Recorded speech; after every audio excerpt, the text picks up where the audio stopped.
100 yards in all directions. The fire department had already been called, and paramedics were on the way. Sunset Boulevard had been closed and traffic rerouted, all for something that might turn out to be some do-it-yourself plumber's cast-off drain trap. "Hey, Buck, I'm ready to take a look at that thing." "I want you in the suit." "It's too hot. I'll use the chest protector for the first pass, then the suit if I have to bring out the de-armor." All Riggio would be doing on the first pass was lugging out a portable X-ray to see inside the bag. If the contents appeared to be a bomb, he and Daggett would formulate a game plan and either de-arm the device or explode it in place. "I want you in the suit, Charles. I got a feeling about this one." "You've always got a feeling." "I've also got the sergeant's stripes. You're in the suit." The armored suit weighed almost 90 pounds. Made of Kevlar plates and heavy Nomex batting, it covered every part of Riggio's body except his hands, which remained bare. A bomb tech needed the dexterity of unencumbered fingers. When the suit was in place, Riggio took the real-time RDR-3 X-ray unit and lumbered toward the package. Walking in the suit was like walking with his body wrapped in wet quilts, only hotter. 3 minutes in the armor and sweat was already running into his eyes. To make it worse, a safety cable and hardwire dragged behind him, the hardwire connecting him to Daggett via telex communicator. A separate wire linked the real-time to a computer in the Suburban's cargo bay. He felt like he was pulling a plow. Daggett's voice came into Riggio's ear. "How you doing out there?" "Sweating my ass off thanks to you." Riggio hated this part the most, approaching an object before he knew what it was.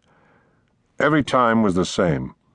Riggio thought of that unknown object as a living beast with a life and a mind, like a sleeping pit bull. If he approached it carefully and made the right moves, everything would be fine. If he startled the dog, the damn thing would rip him apart. 82 slow-motion paces brought him to the box. It was unremarkable except for a wet stain on one corner that looked like dog piss. The brown paper bag, crumpled and uneven, was open.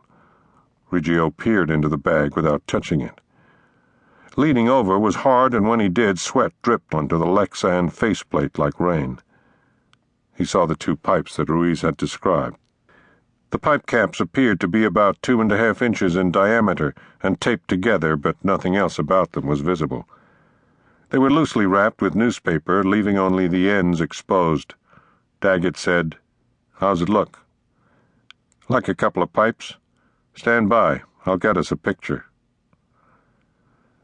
Riggio placed the real-time RTR-3 on the ground at the base of the box, aimed for a side view, then turned on the unit. It provided the same type of translucent shadow image that security personnel see on airline baggage units, reproducing the image on 2 screens, one for Riggio on top of the RTR-3 and another on the computer back at the Suburban. Charlie Riggio smiled.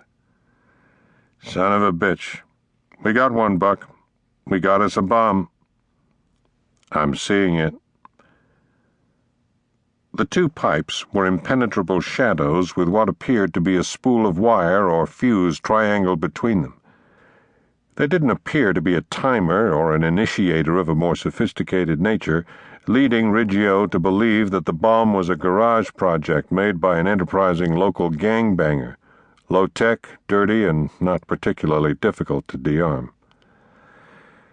"This one's going to be a piece of cake, Buck. I make a basic fuse of the light-it-and-run-like-hell variety. You'll be careful. Might be some kind of motion switch tucked away in there." "I'm not going to touch it, Buck. Jesus, give me some credit." "Don't get cocky.